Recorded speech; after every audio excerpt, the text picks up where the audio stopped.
He cannot mess this up again.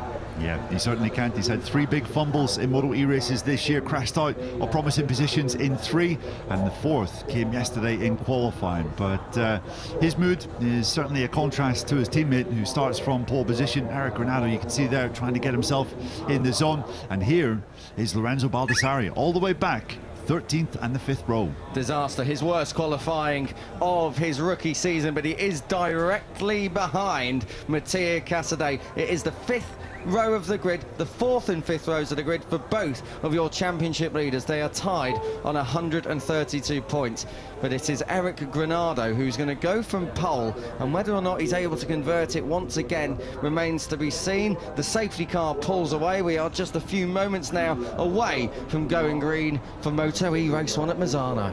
Yeah, and just as we had in Catalunya, we will have a warm-up lap for both of today's races. That is a new introduction starting from Barcelona last weekend, and that is going to carry through this weekend and the final round in Portimao when we wrap up this year's championship in mid-November.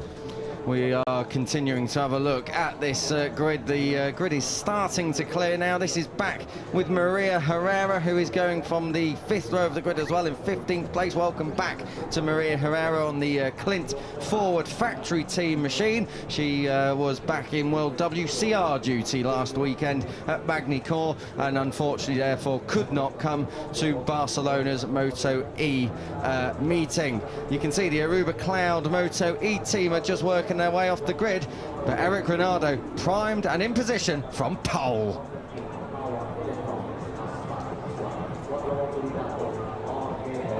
We are just a few moments away now from going green for this first race here for the San Marino GP weekend. We're looking well down the order. This is the middle of that 5th row for Oscar Gutierrez. He has been a winner before as Oscar Gutierrez, but from 14th on the grid, that's a big ask today. Yeah, it really is. Caught up with Oscar last night when he was leaving the track, and he was just absolutely devastated with how things have been going. Knows that 14th certainly is not his position, and as Kiko said, the winner in race 2 at the Misano World Circuit 1 year ago, so he does have the track record at this particular venue. But coming back from injury, it has just been a bit of a tall order for the Spaniard, and he just hasn't been able to refine that form that he showed prior to that big crash he had at Le Mans. Eric Granado going on pole. Can he convert it again? We'll just have to wait and see. And on Eric Granado, if we go all the way towards that front row, he's made it back-to-back poles. Can he make it back-to-back doubles?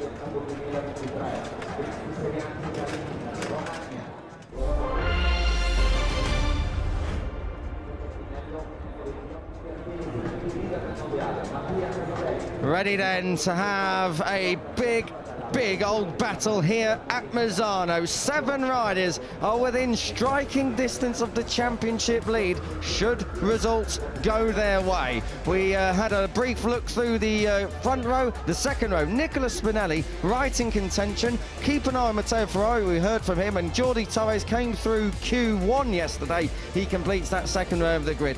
It is a season's best qualifying on the 3rd row for Alessio Finello, whilst in the middle of that 3rd row, Kevin Zanoni has made it back-to-back P8. Jacopo Hosjuk and Luca Bernardi are joining Mattia Casadei on that 4th row, and on the last row of the grid, Tibor Eric Varga, he will be making progress from there, ahead of Raffaele Fusco and Tommaso Occhi, both of them racing at home for the team who's racing at home, the SICK 58 Squadricorsa outfit.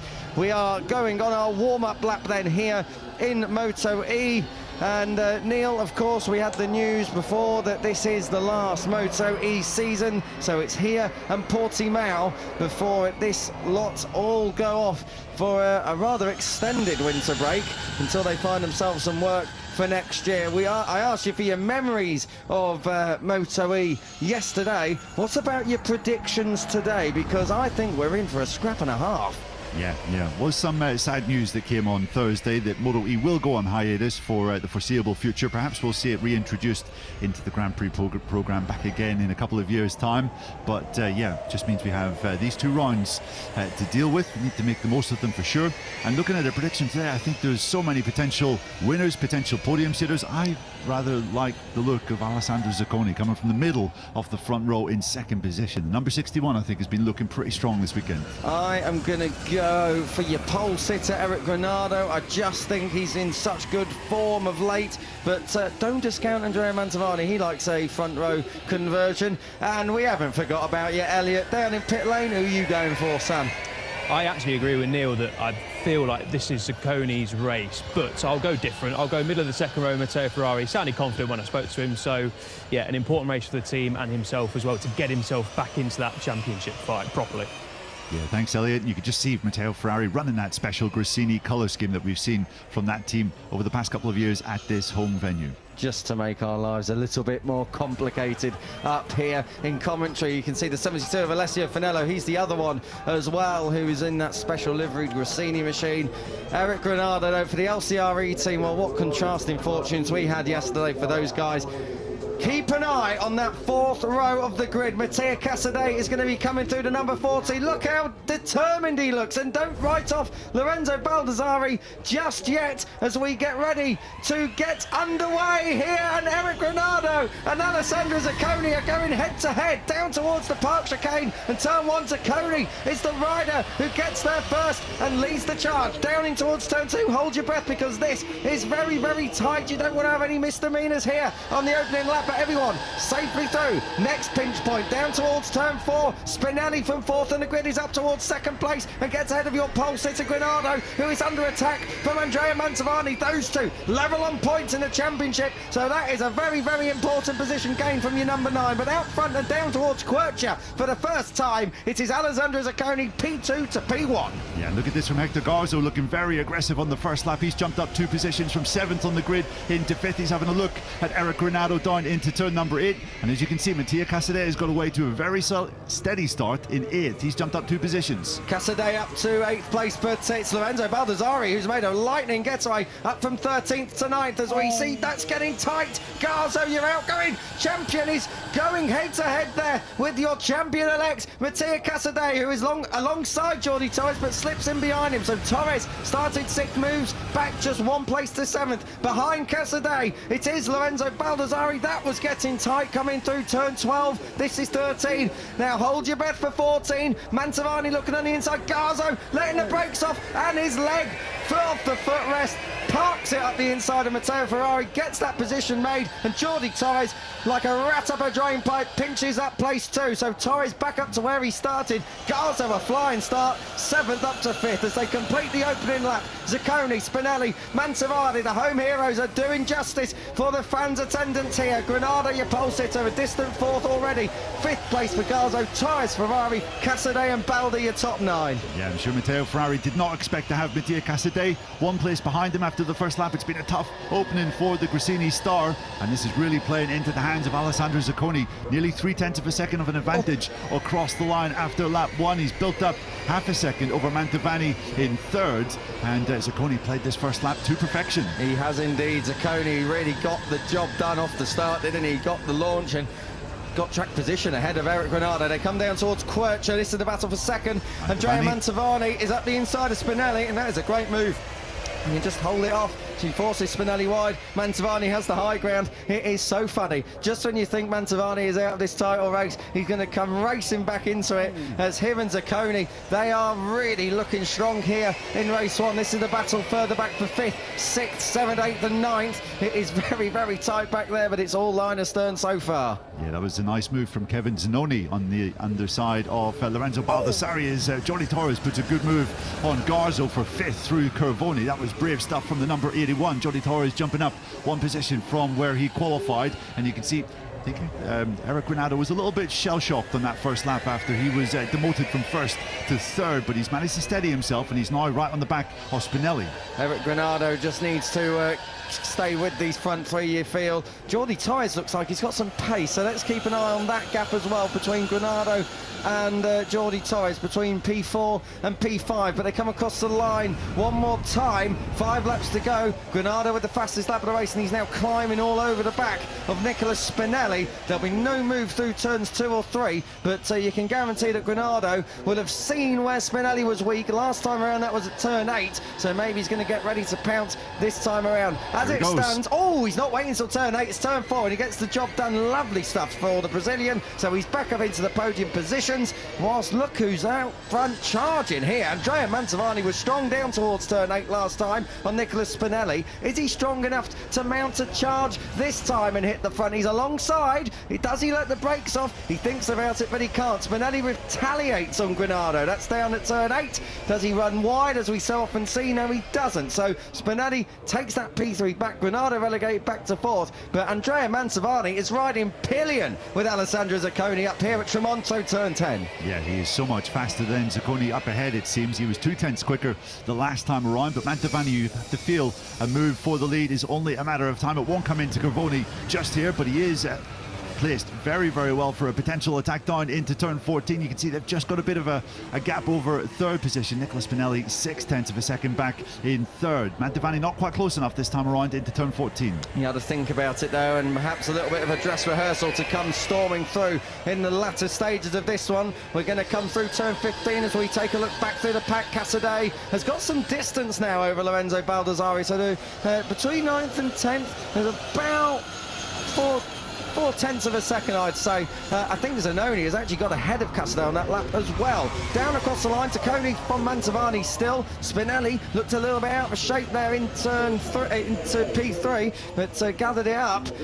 Granado 4th. And stalking his prey, Torres, rear view mirrors if he had any, full of the reigning world champion. Yeah, fastest rider on track last time around was actually Hector Garzo in 6th, and you can see that both he and Jody Torres are latching onto the back of Hector Garzo to make this a lead train of what, 6 riders, in fact 7, because the number 11 of Matteo Ferrari is not far behind Hector Garzo. This really is wide open here at mid-race point. Garzo looking on the inside of Jordi Torres, and Spinelli looking on the inside of Mantovani. Both make the pass. Do they both make it stick? In the case of Spinelli, yes, we might have to wait a little bit more for Garzo versus Torres, but I think the number 1 has the high ground up towards turn 9, and indeed he does. So Garzo moves up into 5th place. Spinelli takes over at the front. Look how close Mantovani is riding there. He can almost get out and touch the rear wheel of Spinelli up ahead of him. So Nicola Spinelli now takes up the charge to Alessandro Zacconi, but the thing is, Zacconi's led a lot of this race. He's going to get comfortable at the front. He's not being disturbed. Oh, that's tight. Yeah, Jody Torres having a bit of a look at Hector Garzo, thinking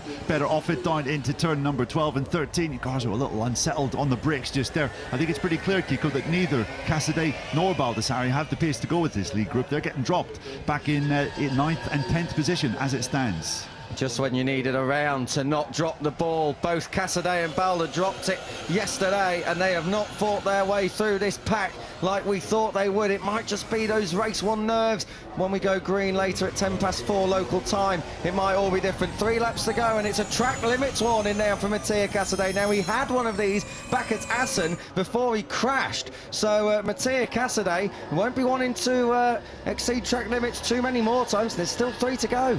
Yeah, he needs to be careful. Fastest rider last time around, once again, Hector Garzo, the rider in 5th position, and that was including a pass on Jody Torres last time around. You can see he is now all over the back of Eric Granado, who doesn't quite have the same pace as the 2 riders just up ahead of him. Granado is just a couple of 1/10 of a second back. He's 4/10 of a second back of 3rd as it stands, and he needs to be careful because Garzo is coming, as is Ferrari. Ferrari up the inside. He was really, really tight on the apex there. I'm just wondering if he cost himself speed on the exit. Jordi Torres won't take it lying down. Oh, he's absolutely forced out at turn 9. That's getting very tight indeed. Matteo Ferrari gets the job done. Elsewhere, further down the field, Jacopo Hosiuk has a long lap penalty for exceeding track limits, and I'm making that relevant by the fact that Mattia Casadei is already on a warning. There is time left in this race yet for you to be penalised should you make too many more track limits exceeding misdemeanours. Coming down towards turn 14, Zacconi is still leading this one and looking very, very comfortable ahead of Spinelli. I think it is more about a battle for P2 here, Neil. None of them look like they're they're quicker anywhere than the 61 who's leading this. Yeah, Zacconi super strong in the first sector of the track, but seems to lose quite a bit through sector 3, and that is through the fast right-hander at Curvoni, the most spectacular corner on this track. They come across the line again, and Zacconi sets his personal best lap off the race. He is just getting faster as the race goes on. Fastest rider last time around, Matteo Ferrari, now in 6th position. So this is yo-yoing. We're seeing the likes of Garzo and Ferrari coming towards the front, but not fast enough to really make an impact on the riders ahead. And look how tight it is in the championship. Alessandro Zacconi was third coming into this and 10 points back. If it stays as is, he would have an 8-point lead going in to this afternoon's race 2. So Alessandro Zacconi is striking right at the right time. We take them down towards turn 8 one more time. No changes of position this time around, but Nicola Spinelli, because he's been just left alone for a lap or so, you get the feeling now he's building some kind of momentum, and it might all be coming down to a last lap shootout. And Nicola Spinelli yet to win in 2025. He could well be looking to add his name to the winners list. Yeah, he could well be, and this is where Zacconi lost a little bit of time to the riders behind him last time. Let's see what he's like through Cavoni on this occasion. You can see Spinelli using more of the curb on the entry to get a better run through that fast right-hander, and it looks as though he will not be close enough to make an attack into turn 14. Zacconi, though, you have to say, is doing very well up front. He might not be stretching the group apart, but he is basically riding mistake-free as it stands. He's making them work for it, and that's the important thing. Just a note on Hector Garzo through turn 14. He runs in so deep, and really, if I was Eric Granado, I'd be looking to make a pass now, because you do not want Hector Garzo chasing a podium, trying to run out the inside of you on the last lap, of which we are on now. The last lap is underway, and Granado does make that move that I was talking about on Andrea Mantovani, or at least he tries to. Mantovani lets the brakes off at turn 2. He's offline, and all of this battling is really costing them a chance of victory here. Mantovani, oh, that's tight. Mantovani runs it through. Granado's going to block pass him down in towards turn 4, stands him up, and Garzo is going to say, oh, I fancy a bit of that, but think better of it this time around. But look at the amount of time it's cost him, Neil. That's about 0.8 of a second. This is a 2-horse race now for the victory between Zacconi and Spinelli. Still side by side. Wow, Ferrari got great drive coming out of turn 6 there. He's going to let the brakes off into Quercia, as does Mantovani, who is still warring on with Eric Granado, and that time I think he's got it done. Yeah, that was a really nice return pass there from Andrea Mantovani into turn 8. You're right, Kiko, it has separated this lead group into 2 riders, and then this chasing fight for 6 just behind, and it looks as though it is a 2-way fight between Zacconi and Spinelli for victory. It is important with Mantovani and Eric Granado as well. They're level on points for 6th and 7th in this championship. Here comes Nicola Spinelli, who's looking up the inside at turn 12 but can't get it done. Turn 14 then. Is it going to be late braking from the 29? It is, but not late enough. Oh, Ferrari up the inside of Hector Garzo and runs the reigning world champion out wide. But we take them through 15 and 16. Has Spinelli got anything into the last corner? No, he hasn't. Alessandro Zacconi is going to take victory here if he keeps it all neat and tidy, which he does. The 61 returns to winning ways for the first time since Assen. Spinelli another podium. Mantovani converts P3 in qualifying to P3 in the race. Granado just missing out. Ferrari stays 5th. Zanoni 6th ahead of Torres, Garzo, and your joint championship leaders coming into this, Casadei and Lorenzo Baldassari, are no longer your championship leaders. Alessandro Zacconi will carry an 8-point lead going into race 2 this afternoon, ahead of Casadei, Baldassari, and just 13 points back Nicolas Spinelli, Moto E. It's delivered again, and it's still very close. Yeah, if we said that was a lights to flag victory for Alessandro Zacconi, it doesn't quite tell the full story of his race. He was put under incessant pressure from the riders behind Spinelli, Mantovani and Granado, plus a few others, not to mention. And well, he just held his nerve in that final lap, didn't he? Kept it very clean, no mistakes, and defended beautifully down into turn 14. What a timely return to the podium for the number 61. His first podium since Assen, since he was victorious all the way back in June. Alessandro Zacconi as well is in decent form. He might have not had a podium since Assen's victory, but he has finished every single race up inside those top 8 positions, with the exception of the second Le Mans race. This was the race start which we came to a little bit late. Granado and Zacconi, look at Zacconi, fantastic off the line, and gets it driving, lets the brakes off, takes the high ground and track position. Oh, that was close. Ferrari and Mantovani. No wonder Hector Garzo got a flying start. He went all the way around the outside of the number 11 Filo Gracidi special liveried Moto E-bike, and really got stuck in. This is Lorenzo Baldassari trying to follow Mattia Casadei through, but on on the first lap, that was where the position was made, and that is exactly where Alessandro Zacconi just took control of that race one. Yeah, at one point after lap 2 or lap 3, I was thinking maybe he is struggling for pace. The riders behind are going to catch him and pass him, but actually it looked as though he was just managing everything to perfection and not burning up his Michelin tyres too much in the early laps, and he had enough in hand to keep it nice and smooth and to lead Spinelli home by 0.17 at the finish line. Brilliant stuff for Zacconi, second victory of the year, and now the new Moto E World Championship leader. Yeah, and what a time to come good. Zacconi it is who now leads the title ahead of Casadei, Balda, Spinelli, Mantovani. That third place, ironically, he is 1 point closer to the lead than what he was coming into this. Eric Granado, you could say your big loser, but still the top 7 are only covered by 25 points. The massive round of applause for the home hero. It is an Italian 1, 2, 3 as well, and we can't lose sight of that. We are here in Italy at Misano. Nicola Spinelli, a fine P2. Mantovani, as we said, P3, and less than a second covering those top 3 positions. That has certainly whet my appetite for later on, Neil. I don't know about yours. Yeah, absolutely, and just 2¼ of a second covering the top 8. It was a freight train of 8 riders fighting towards the front, and we got the finale that we all wanted as well, with that great fight between Mantovani and Granado for third, and Spinelli putting Zacconi right on the back foot and trying to make an attack, even though he wasn't successful. Great stuff from Spinelli, the dark horse in this year's championship. I've said it before, Kiko, he's now had 3 podium finishes in the last 4 races, and he has snuck right into title contention. He really has, along with Lorenzo Baldassarri. The problem is they both just need a victory, and you get the feeling that, well, at least for Lorenzo Baldassarri, that isn't going to come, but you're absolutely on the money there, Neil, with Nicola Spinelli. It's not just his 3rd podium in 4, it's his 3rd P2 in 4, so decent points haulage every time out recently for the number 29. Whereas for Andrea Mantovani, a welcome return to form. Honestly, I think we are both in agreement here, and as is Elliot down in pit lane, that Andrea Mantovani was kind of out of contention for this one, but he's definitely got himself back into contention this time around, hasn't he? Yeah, good stuff from Mantovani. He really needed that after a couple of races off the boil, as Kiko mentioned.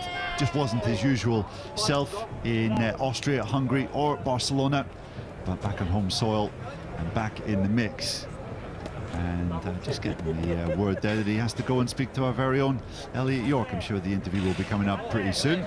And it's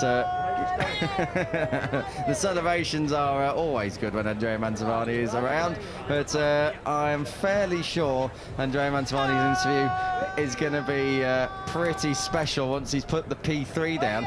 What's he going to do if he wins later on in race 2 at home? I think we are getting...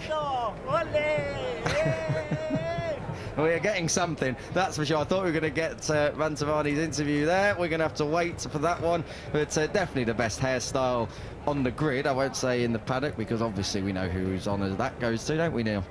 We do indeed. He sat to my left as well. Who's that? Stolen some of your dance moves as well, by the looks of it. Oh, that's an insult to him. He's not that bad. I think he's ready now, isn't he? El, down to you. Take it away. P3 and back in title contention. Good job, Andrea. Andrea, great job. Put it on the front row yesterday in a great battle for the podium, and you did it beating Eric Granado. Talk us through that and how you feeling. It's difficult race because when past 2 laps I'm very fast, but in the corner 4 the front close, and okay, I stay calm, and okay, calm Manto, but Granado overtake me and lose the time, but okay, it's important to the podium, okay, and I'm very happy. Thank you for the team for a fantastic job. It's an incredible day. It's my home. Viva la Romagna. Ciao. Well done. Well done, Elliot. We'll let you have that one. Andrea Mantovani never disappoints. Yeah, you can't say that he doesn't put everything into his racing. You can tell that that one came from the heart. Lovely lovely interview as always, and so lucky to not get collected, sorry, by Hector Garza coming through turn 5 on that occasion. There was the move down at turn number 8, beautiful inside block pass on Eric Granado. And indeed it was Mantovani who took third. A fine ride, not a bad one either. Nicholas Spinelli is third, P2 in 4. He is in title contention. Nicholas, so close to that win. You tried to make a move on the last lap, but just didn't quite have enough. Talk us through how you're feeling after finishing P2 in Bazzano. No, beautiful race. I start with calm because the tire in the first lap is not very good. But I did some mistake in this race. We know where it's possible to do better for race 2, and we will see after for the race 2. Good job. Thank you. Great stuff from Nicholas Spinelli. He gave it his all. He just needs to go one better near, and then you get the feeling that maybe Portimao might be coming at the right time for him. Yeah, absolutely. Took his first ever Moto E victory here back at the end of 2023. And he's started this weekend off in brilliant fashion, coming through from 4th to 2nd, and now just within 13 points of the championship lead. Spinelli, certainly a title contender. And his starts are absolutely phenomenal, as are this rider here, Alessandro Zacconi, your race winner for the first time since Assen, and your new Moto E championship leader. Alessandro, the whole shot and then a flawless race to just hold off the competition there, and now you are the championship leader heading to race 2 as well. You must be feeling pretty good. Well, amazing race. I said yesterday, I feel strong from the free practice, but for sure, feel strong and win is always there is always a big gap. But anyway, we did a really good race. I think I lead all the race. I did no mistake, and it's not easy with this difficult front tire. So I was able to manage a bit. Maybe I have also some more margin, but I want to manage. I don't want to take any risk because we know that for the championship it's really important to get point. Now, yes, we have to enjoy, but there is another really important race this afternoon, and we will try to do a good result also in race 2. Great win, well done. Thank you very much. The form guide says, Neil, of late, that if you win race 1, you go on to win race 2. We had that in Matteo Ferrari with us in Austria, with Mattia Casadei in Hungary, and Eric Granado last time out. A double win for Alessandro Zacconi is on the cards, and you've got to think if he does it, it will be at least a 13-point lead going to Portimao, and that is not just to be sniffed at. No, it certainly isn't. Yeah, the omens are there for Zacconi to wrap this up this weekend, but you just never know in Moto E. It's been so unpredictable, knowing which way the championship fight will go over the last couple of weeks. Just when we thought it was maybe going in the direction of Ferrari, he made a mistake, or Casadei, he made a mistake in Barcelona, and I don't want to tempt fate here, but Zacconi really does need to keep his head before we can start talking him up as you know, a champion in waiting. Still a lot of racing to do. If anything does happen to Alessandro Zacconi, I would just like to point out that Neil Morrison is the one with the much better hair, and he's a little bit taller than me, if you would like to have a word with him in the paddock. 3 Italian flags on the podium. That's what we like to see in terms of the home fans as well. We went through most of the order inside the top 10. Just outside, Oscar Gutierrez took 11th ahead of Luca Bernardi, who's racing at home for the first time in Moto E. Alessio Finello's top 10 qualifying did not transcend into a top 10 results. He took 13th. Tibor Varga came up a couple of positions. He was 14th ahead of Jacopo Hosjuk, who had to take a long lap penalty. But we are getting ready for the podium ceremony. Yeah, just a quick mention for Kevin Zanoni in 6th. He was down, I think, as low as 10th on lap 1. Didn't have a great start, didn't have a great first couple of corners, but came back to finish in 6th, and was certainly one of the fastest names on the track at the end of the race. If he can get a good start in race 2, he could maybe be playing for the podium, Kevin Zanoni. But here it is for the top 3. Andrea Mantovani on the podium at his home race.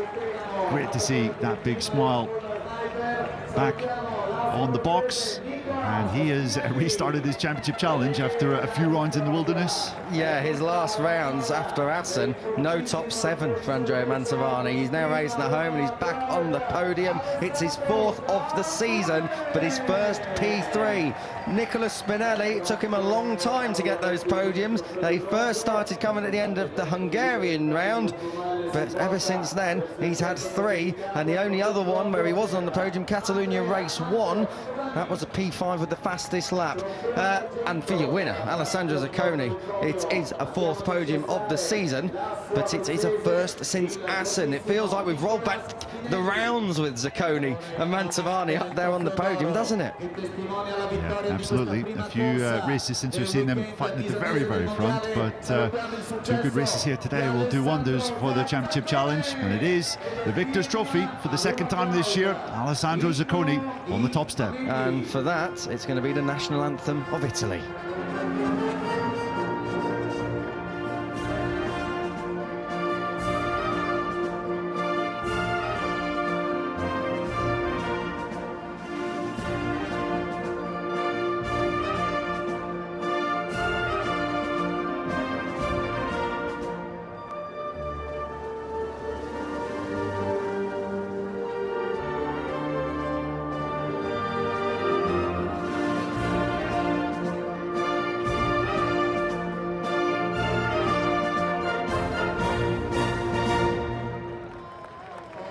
Well, what a way to kickstart Sprint Saturday here at Misano. Neil, so what are some of the big takeaways from race 1, and what are some of the key things to keep an eye on for race 2? Well, I think there's going to be a real meeting between Mattia Casadei and his team, as well as Lorenzo Baldassari and his team, to find a solution for what was a pretty lackluster race 1 here. It really was a bit desperate down there, wasn't it? But not so for Alessandro Zacconi. It is a fine, fine win for him ahead of Spinelli and Mantovani. As we said, Granado upset what would have been an Italian 1, 2, 3, 4, 5. He took 4th place at the checkered flag. Ferraris and only Torres Garza and Casadei, your top 9. Balda coming through for 10th, but he's going to need more than that later on in race 2, which starts, the broadcast at least starts at 4 o'clock local time, straight after the MotoGP Tissot Sprints. Don't go anywhere. Make sure you do join us live for what is going to be another thrilling chapter in this Moto E 2025 title